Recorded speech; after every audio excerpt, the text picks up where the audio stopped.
Alright guys, so we just got done, as you are aware, talking about optimization, and I know optimization was a little intimidating for a lot of us, especially once we started doing these problems. Like once we really jumped into them and started talking about them, I know a lot of people really struggled a little bit with setting problems up. So we're going to kind of take a step back in difficulty at least. We're going to talk about something that's not nearly as hard as optimization, although you're going to probably think this isn't nearly as useful, and you'll see why in just a second. And this is what it's a process that we call linearization, okay? So to start with, let's talk about how we generally evaluate a function. If I ask you to evaluate a function, what I'm telling you to do is find the y value of a function given a particular x value. So in this case, where I've got f of x equals 3x to the third plus 2x, and I want to find f of 1, then what that is asking me to do is take 1 and plug that in for x with the intent of finding y. So in this case, that y value would be 5.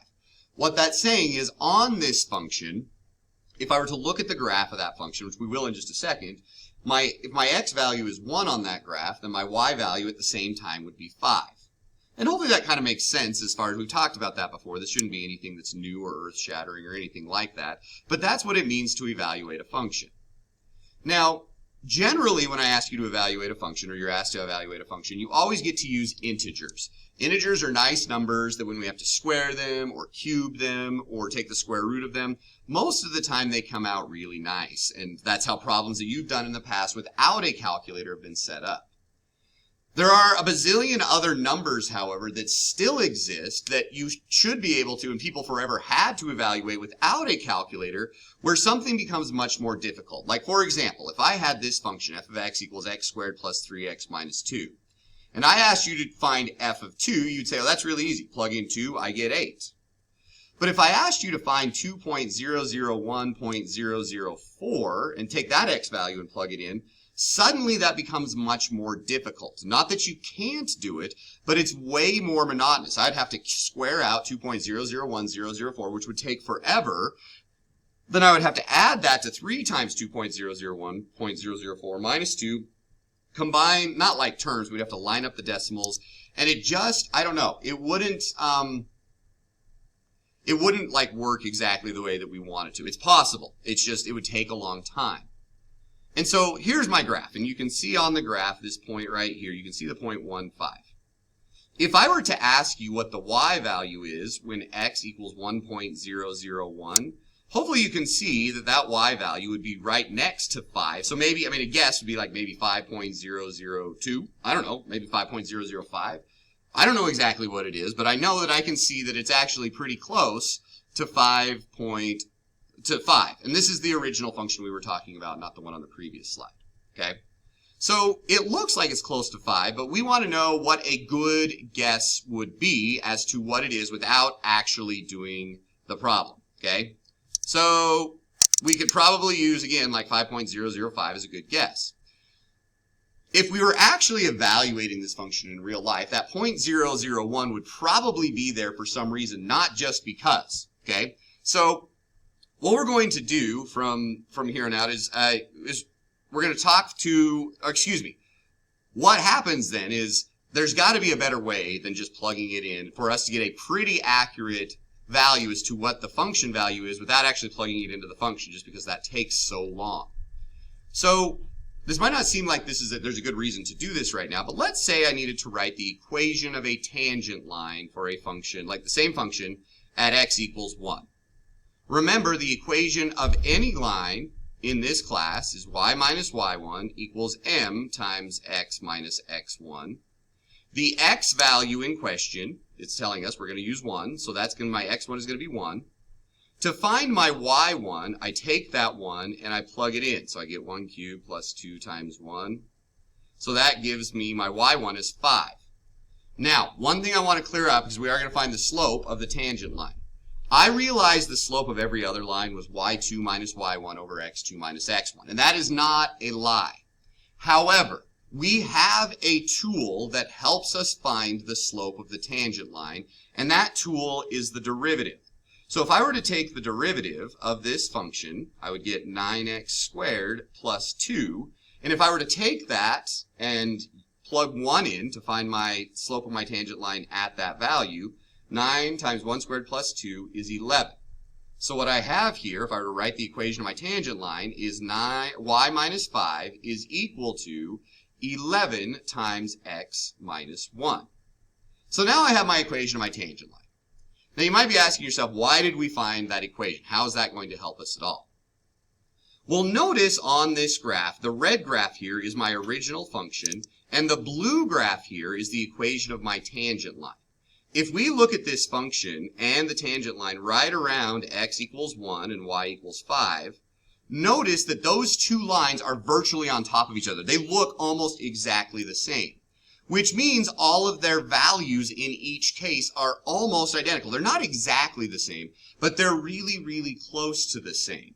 And so how that would help us is instead of trying to evaluate the function at 1.001, I could evaluate the tangent line at x equals 1.001. We're going to come back to that in just a second. But what we're doing here is this process of what is known as linearization. Linearization is just the process of using a tangent line equation at a point that is really close to a point that we're trying to evaluate a function at to make it easier for us to figure out what the y value is that goes with that particular x value. And the reason why it's simpler is because there's never any difficult algebra to do. There's never anything difficult at all to do, to be honest. Like, it really is just straight, oh, I just have to go about this, and I go and I do what I need to do by plugging a number into a line. We'll never square anything, we'll never cube anything, we'll never take e to anything. That's why linearization is so helpful.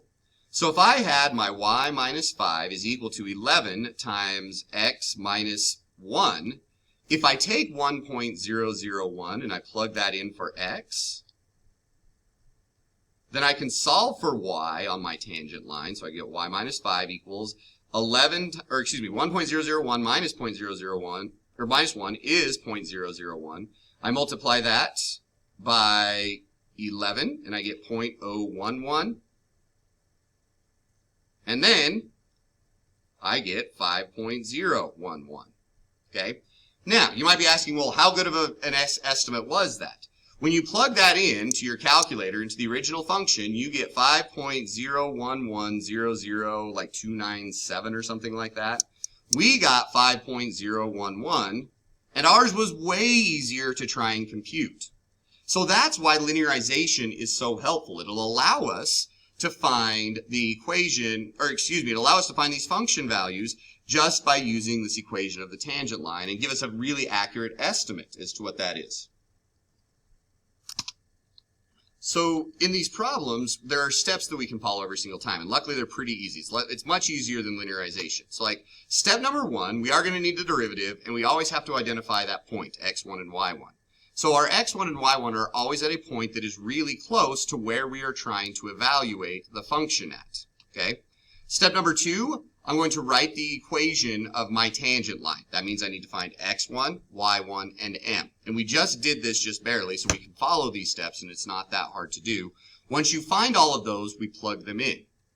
Then step number 3, what we do is we evaluate the equation of the tangent line by putting that x value into the tangent line equation, then getting y all by itself, just like we barely did. So let's try another one. Okay, let's say I had this function and I wanted to estimate f of 3.01 by using linearization. So I've got my equation, y minus y1 equals m times x minus x1. The x value, hopefully you can see that we are going to be looking at, is x equals 3. So that's going to be my x1. I'm going to plug that in real fast. To find my y1, I just take 3 and I plug that in to my equation. 9 plus 6 plus minus 4 is equal to 11. So y1 in this case is equal to 11. And then my slope, remember, I find by taking the derivative. So I take the derivative 2x plus 2. So 2x plus 2 is my derivative. I take 3 and plug that in. 2 times 3 plus 2 is 8. So I get 8x minus 3. And I have my equation of my tangent line at x equals 3. Now what we do is we take 3.01 and we put that in for x. So I get 3.01 minus 3. Now it's just some simple algebra. 3.01 minus 3 is 0.01. times 8 is 0.08, and then I have y minus 11 equals that, so I just get y equals 11.08. That is an estimate as to what 3.01 is, and it's close if I remember right. It's like 11.08.004 or something like that.